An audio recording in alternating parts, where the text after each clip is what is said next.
Equalization is a powerful tool for shaping your mix by adjusting the frequency content of individual sounds. Understanding the difference between cutting and boosting can help you achieve clarity, balance, and separation in your mix. So what then is EQ cutting?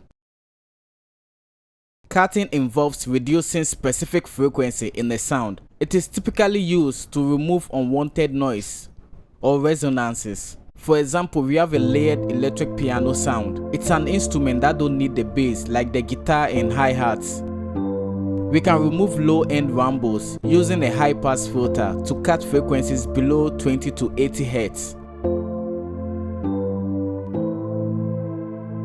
Also, on vocals, we can set a high-pass filter at 60 Hz to remove sub-bass without thinning out the vocal. The next factor is cutting reduces muddiness. EQ cutting is important to fix problematic areas like muddiness or harshness. On the electric piano, we can cut 250 Hz to 500 Hz. That applies to other instruments like vocals or heavy bass instruments to reduce a muddy or boxy sound. Lastly, cutting aids in taming harshness. So on an instrument like vocal, we can cut around 3K to 5K on overly bright or sibilant vocal. So when then do you use cutting? Typically when two instruments clash. Let's use the bass and kick drum example, as most beginners struggle to make the two sit in the mix. I'll cut specific frequencies in the kick below 20 Hz without sacrificing the punchiness of the kick.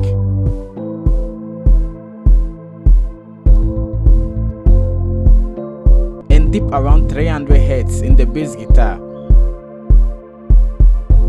before doing anything like boosting the low ends.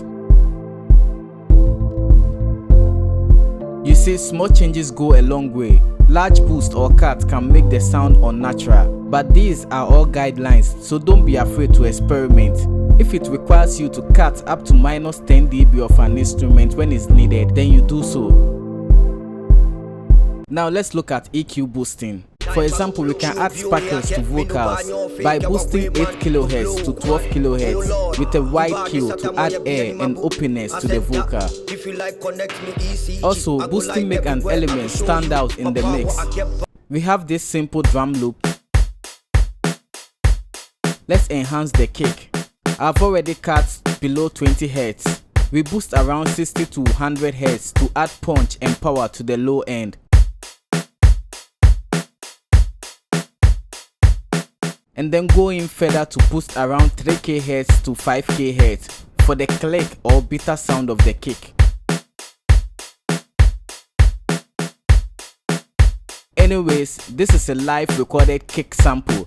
That's why I can make all these adjustments. But if it's a sampled kick you got from a drum pack, at the sound design stage, the producer has already done all the necessary EQing, compressing and whatever. So it's best to leave it as it is. But it's okay to do some surgical cuts to it if it's needed. Lastly, we boost to brighten instrument. So on a hi-hat, to add brightness and definition, we can boost around 5K Hz to 8K Hz. Now the question is, when should you use boosting? We basically use boosting when a sound needs more presence or energy to cut through the mix. The tip here is to use wide bandwidth, a low Q factor, for a more natural boost, especially on broad tonal adjustment. Well, these are some key tips for cutting versus boosting. Mostly you should prioritize cutting over boosting.